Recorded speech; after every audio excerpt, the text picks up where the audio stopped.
আমরা বসে রয়েছি আলিমুদ্দিনে, আমার সঙ্গে রয়েছেন শতরূপ ঘোষ, সিপিআইএম এর রাজ্য কমিটির সদস্য। শতরূপদা, আজকে দু জায়গায় দুটো দারুণ ছবি। একটা হচ্ছে প্রতিকুর রহমান নিরাপত্তা বেষ্টনীতে আমতলার তৃণমূল পার্টি অফিসে ঢুকছেন, আবার অন্যদিকে মমতা বন্দ্যোপাধ্যায় অনন্ত মহারাজকে নিয়ে বসে আছেন। কি বলবেন? রবীন্দ্রনাথের গান ছিল, একদিন যারা মেরেছিল তারে গিয়ে রাজারা দোহাই দিয়ে, এই যুগে তারাই জন্ম নিয়েছে আজই, মন্দিরে আজ আসিছে ভক্ত সাজি, এসেছে ভক্ত সাজি। যারা খুন করতে গেছিল তারাই এখন নিরাপত্তা দিচ্ছে। সত্যি দারুণ দৃশ্য।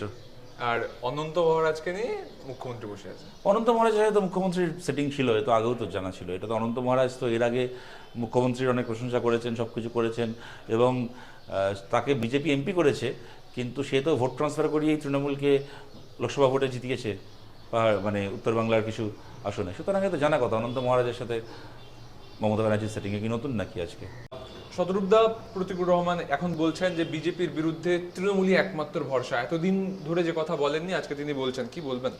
দল ছাড়ার সময় সবাই এগুলোই বলে, দলবদল করার সময়। আজ পর্যন্ত দলবদলের সময় মুকুল রায় যা বলেছেন, শুভেন্দু অধিকারী যা বলেছেন, সজল ঘোষ, জয়প্রকাশ মজুমদার, শঙ্কর ঘোষ, খগেন মুর্মু, যত দলবদলু আছে বাংলার রাজনীতিতে, কেউ দলবদল করার সময় কখনো বলে না যে আমি কোনো ব্যক্তিগত অ্যাম্বিশনের জন্য, কোনো কিছু পাওয়ার জন্য, কোনো লোভে, কোনো প্রলোভনে দলবদল করছি। সবাই তার আগের দলে 10টা খুঁত দেখিয়ে দলে গণতন্ত্র নেই, কথা বলতে পারছি না, দম আটকে আসছে, এই সমস্ত বলে ফেলে তারপর তারা মানে কেউ বলে যে বিজেপির বিরুদ্ধে এখন লড়াই করার মঞ্চ হচ্ছে তৃণমূল, কেউ বলে তৃণমূলের বিরুদ্ধে লড়াই করার মঞ্চ হচ্ছে বিজেপি।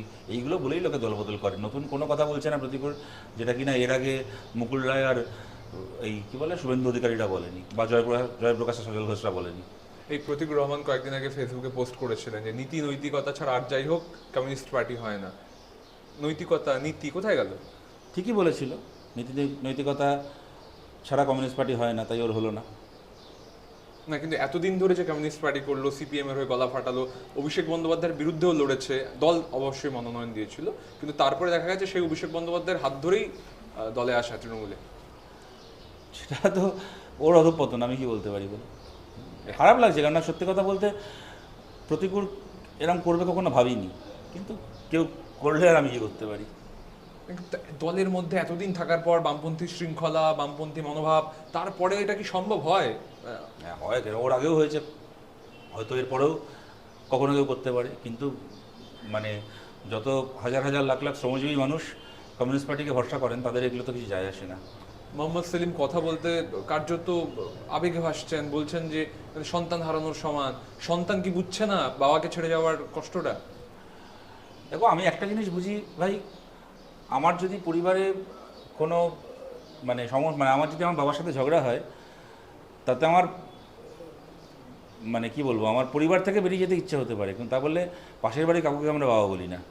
সুতরাং সেটা যদি কেউ করে, তা আমরা ধরে নিতে হবে এখানে অন্য গল্প রয়েছে। এখানে কোনো আমার এই যেটা বলছিল যে আমার এখানে কথা বলার অসুবিধা, কোণঠাসা, হ্যান, এগুলো এগুলো কোনো সমস্যা নয়, এগুলো অজুহাত, অভিযোগ নয়, এগুলো অজুহাত ছিল। তাহলে আসলে কি? পদ পাওয়া, লোভ, ক্ষমতা? আমি যেটা বললাম, আমি এটা বলতে চাই না, ও আমার ভাইয়ের মতো, ও আমার থেকে ছোট বয়সে। আমি চিরকাল ওকে নিজের ভাইয়ের মতোই দেখে এসেছি, অত্যন্ত স্নেহ করেছি। সত্যি কথা বলতে ওর ব্যবহারেও কখনো কোনো দিন কোনো আমি ভালোবাসা এবং শ্রদ্ধা ছাড়া কিছু পাইনি কখনো। সেই জায়গা থেকে আমি কোনো খারাপ কথা বলতে চাই না, কিন্তু আমি এইটুকুই বলছি, অত্যন্ত গভীর আক্ষেপের সঙ্গে বলছি, যে কারণে শুভেন্দু অধিকারীরা দল বদল করেছে, যে কারণে সজল ঘোষ আর জয়প্রকাশ মজুমদাররা দল বদল করেছে, তার সঙ্গে প্রতিকূলের দল বদল করার কারণ কখনো আলাদা হতে পারে না। এই কারণেই মানুষ, এই লোভে এবং প্রলোভনেই মানুষ দল বদল করে, ব্যক্তিগত অ্যাম্বিশনের জন্যই দল বদল করে। এই লোভ প্রলোভন অন্যদের মধ্যে ছড়িয়ে পড়বে না তো, বামপন্থীদের মধ্যে? লড়াইয়ের আদর্শও তো মানুষের মধ্যে ছড়িয়ে পড়ে, এটা নিয়েই ভাবছেন কেন? প্রতিকূল তৃণমূলে চলে গেছে, কালকে হয়তো সে তৃণমূল থেকে টিকিট পাবে, বামপন্থীদের বিরুদ্ধে বলবে, হয়তো আপনার বিরুদ্ধেই ও বলবে। টিকিট পাবে না, টেলিগ্রাম পাবে, সে ওর ব্যাপার, তো আমি কি করতে পারি? ও যে প্রতিকূলকে আমরা চিনতাম, সেই প্রতিকূলের মৃত্যু হয়েছে। এখন যে প্রতিকূলকে চিনি সেটা তৃণমূলের কর্মী, সে তার দলে কি পাবে না পাবে তার ব্যাপার। আমার দুটো ভিন্ন বিষয়ে প্রশ্ন আছে। এক হচ্ছে শিক্ষামন্ত্রী পার্থ চট্টোপাধ্যায়, প্রাক্তন, তিনি আজকে বেহালা গেছিলেন, সেখানে গিয়ে তিনি বলেছেন প্রচুর কর্মসংস্থানের সুযোগ করে দিতে হবে, প্রত্যেককে অনেক অনেক অনেক দায়িত্ব নিতে হবে, আমি মানুষের পাশেই আছি। হ্যাঁ, উনি করেছেন তো, কর্মসংস্থানের সুযোগ করে দিয়েছেন। যাদের যাদের টাকা ছিল পকেটে তাদেরকে চাকরি দিয়েছেন, আর যার যার টাকা ছিল না তারা গলায় দড়ি দিয়েছে, কেউ বিষ খেয়ে আত্মহত্যা করতে গেছে, কেউ দিনের পর দিন রাস্তায় ধর্ণা দিয়ে বসতে গেছে। প্রচুর কর্মসংস্থানের সুযোগ তো করে দিয়েছে, আর উনি তো মানুষের পাশেই আছেন। তৃণমূলের নেতারা তো সবসময় মানুষের পাশে আছে, আর তৃণমূলের নেতারা মানুষের পাশে আছেই বলে তো মানুষের পার্স চুরি যায়, ঘড়ি চুরি যায়, আংটি চুরি যায়। আর এই যে ভোটের এরা মানুষ থেকে যত দূরে থাকবে তত মানুষের মঙ্গল, এরা মানুষের পাশে আছে, ওটাই মানুষের চিন্তা। ভোটের আগে এই যে প্রতিকূলে চলে যাওয়া বা বামপন্থীদের নিয়ে আলোচনা, এটা কি ভোটে প্রভাব ফেলবে? কি মনে হয়, বামপন্থীরা ধাক্কা খেলো? আর বিরাট ধাক্কা খেলো, কারণ প্রতিকূল খুব বড় জনপ্রিয় নেতা ছিল, প্রতিকূল যেখানে ভোটে দাঁড়াতো লাখ লাখ ভোটে জিততো, সুতরাং খুবই বড় ধাক্কা। কোনো অসুবিধা হবে না প্রতিকূল না থাকলে?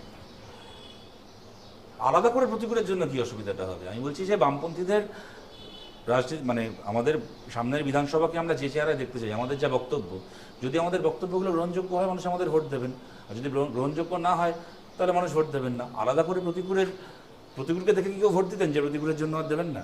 আমাকে দেখে কি কেউ ভোট দেন আলাদা করে সিপিএমকে?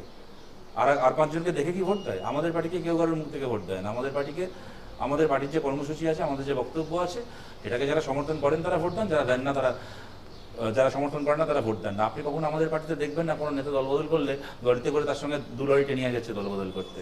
হ্যাঁ, আজকে তো আপনারা দেখাচ্ছেন যে আমাদের একজন প্রাক্তন রাজ্য কমিটি, আমার নাম বারবার করে নামটা বলতে আমার খারাপ লাগছে, গেছেন অভিষেক ব্যানার্জির সাথে দেখা করতে।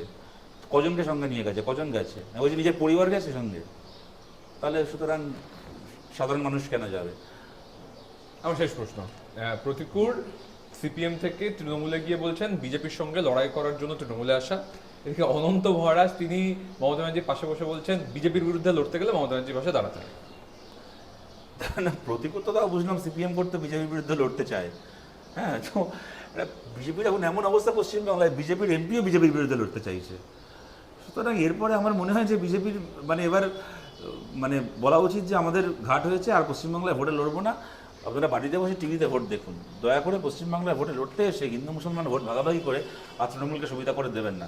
আপনার নিজের দলের এমপি যখন আপনার বিরুদ্ধে লড়তে চাইছে, তাই লাজ লজ্জা থাকলে আবার বাড়িতে গিয়ে বসুন, বামপন্থীদেরকে তৃণমূলের বিরুদ্ধে লড়তে দিন, হিন্দু মুসলমান একসঙ্গে ভোট দিন তৃণমূলের বিরুদ্ধে, যা কিনা বিজেপির পতাকার তলায় কখনো সম্ভব না, লাল ঝান্ডার তলায় সম্ভব। হিন্দু মুসলমান একসঙ্গে ভোট দেবে তৃণমূলের বিরুদ্ধে এবং তৃণমূলকে হারিয়ে নতুন সরকার তৈরি করতে হবে বাংলায়। হ্যাঁ, শতদা সমস্ত চর্চার অবসান প্রতিকুর রহমান সেই তৃণমূলই জয়েন করলেন এবং অভিষেক বন্দ্যোপাধ্যায় হাত ধরে, কী বললেন?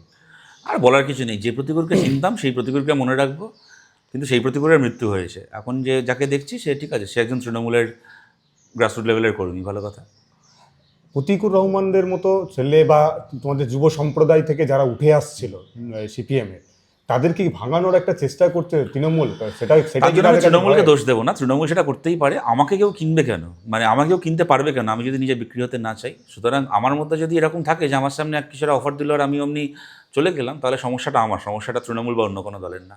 আচ্ছা, এর আগেও ধরুন সিপিএম থেকে অনেকে বিভিন্ন কারণে অন্য দলে চলে গিয়েছে, কিন্তু তখন দলের বা আপনাদের যারা লড়াকু সৈনিক তাদের এত ইমোশনাল হতে দেখিনি। প্রতিকূলের ক্ষেত্রে এত ইমোশনাল কেন? প্রতিকূলকে অন্যরকম ভাবতাম, প্রতিকূল কখনো এরকম হবে এটা সত্যি কেউ কল্পনা করেনি।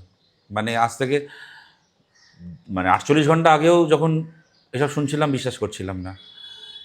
48 ঘন্টা আগে, পরশুদিন আমি নিজে দুপুরবেলা ওর সাথে কথা বলেছিলাম।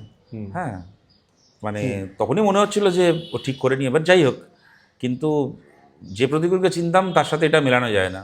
এবার ঠিক আছে, আর কি করা যায়? চলে যাওয়ার আগে যে ধরনের কথাগুলো বলছে যে বসিয়ে রাখা, প্রশ্ন করতে, ওগুলো সবাই বলে, ওগুলো কেউ আজ অব্দি দল ছেড়ে অন্য দলে গিয়ে বলেনি যে আমার অ্যাম্বিশন ছিল, আমার ব্যক্তিগত আখের গোছানোর সুযোগ এসছে তাই আমি অন্য দলে গেছি, ভালো টাকা পেয়েছি, ভালো অফার পেয়েছি, ভালো আমার কেরিয়ারের জন্য গেছি, আজ পর্যন্ত কেউ বলেনি। সে মুকুল রায় থেকে শুরু করে, জয়প্রকাশ মজুমদার থেকে শুরু করে, সজল ঘোষ থেকে শুরু করে, শুভেন্দু থেকে শুরু করে, শোভন চ্যাটার্জি থেকে শুরু করে আজ পর্যন্ত যারা যারা দল বদলেছে তারা যা যা বলেছে এক্ষেত্রেও তাই শুনছি। এগুলো কোনোটাই নতুন কোনো কথা নয়।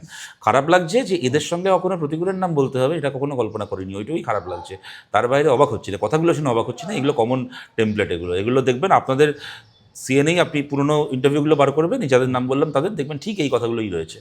আচ্ছা, এই প্রতিকূলের যেটা জানা যাচ্ছে যে ওদের একটা ফ্যামিলির কংগ্রেসি একটা ব্যাকগ্রাউন্ড রয়েছে, সেই কারণেই কি প্রতিকূলকে খুব সহজে আমরা এগুলো কখনোই, এগুলো ঠিক কথা নয়। বহু পরিবারের, কংগ্রেস পরিবার থেকে এসে আমাদের মানে মাথা উঁচু করে আমাদের পার্টি করেছেন, রাজনীতি করেছেন, এরকম বহু অসংখ্য মানুষ রয়েছেন, এগুলো বাজে কথা। আর প্রতিকূলের পরিবারেরও বিরাট কোনো কংগ্রেসি ব্যাকগ্রাউন্ড আছে বলে আমি কখনো শুনিনি, বরং আমি ওর পরিবার আমাদের বামপন্থী পরিবার বলেই জানতাম। প্রতিকূলের স্ত্রী শিরিন, সেও আমাদের ছাত্র আন্দোলনের আমাদের কমরেড ছিল। আমি এখন দেখছি কিছু জায়গায় অনেকে লেখালেখি করছে যে ওর পরিবারও নাকি খুশি নয় এই সিদ্ধান্তে, যদিও আমি তার ঠিক ভুল জানি না। কিন্তু এগুলোর জন্য কারোর কোনো পরিবারের ব্যাকগ্রাউন্ড বা কিছু দায়ী নয়। কংগ্রেস পরিবার থেকে, বিজেপি পরিবার থেকে বহু ছেলেমেয়ে আছে যারা, বা আজকে বলে না, এটা গত গত 60-70 বছরের পার্টির ইতিহাসে বহু মানুষ এসেছেন যারা কিনা কমিউনিস্ট পার্টির জন্য জীবন দিয়েছেন, এরকমও অনেকে রয়েছেন। হরেকৃষ্ণ গঙ্গার, বিনয় গঙ্গারের পরিবার যোদ্ধার পরিবার ছিলেন, আর তারা পশ্চিমবাংলায় অপারেশন বর্গার সামনে দাঁড়িয়ে বুক চিতিয়ে নেতৃত্ব দিয়েছেন। তারা ভূমিহীন কৃষকের মধ্যে, বর্গাদারদের মধ্যে জমি বন্টন করার প্রশ্ন। সুতরাং যোদ্ধাতন্ত্রের বিরুদ্ধে, জমিদারতন্ত্রের বিরুদ্ধে লড়াইয়ের নাম হরেকৃষ্ণ গঙ্গার। সুতরাং তার এগুলো কোনো কথা নয়। লাস্ট প্রশ্ন আপনাকে, সেটা হচ্ছে যে ও চলে যাওয়ার আগে যে সমস্ত মন্তব্যগুলো রয়েছে তার মধ্যে মানে বঞ্চনার ক্ষেত্রে সৃজন ভট্টাচার্য রয়েছে, দীপশিতা ধরনের কি রয়েছে, তাদেরকে এখানে কাজ করতে দেওয়া হয়নি, দিল্লিতে পাঠিয়ে দেওয়া হয়েছে, মানে ওর লাইনের কি সৃজন ভট্টাচার্য বা দীপশিতা ধরদেরকেও দেখা যেতে পারে, এরকম সম্ভাবনার কথা বলা হচ্ছে? আমি একটা সম্ভাবনার কথা শুনলাম যে মমতা ব্যানার্জি সিপিএম জয়েন করতে পারেন। ঠিক আছে।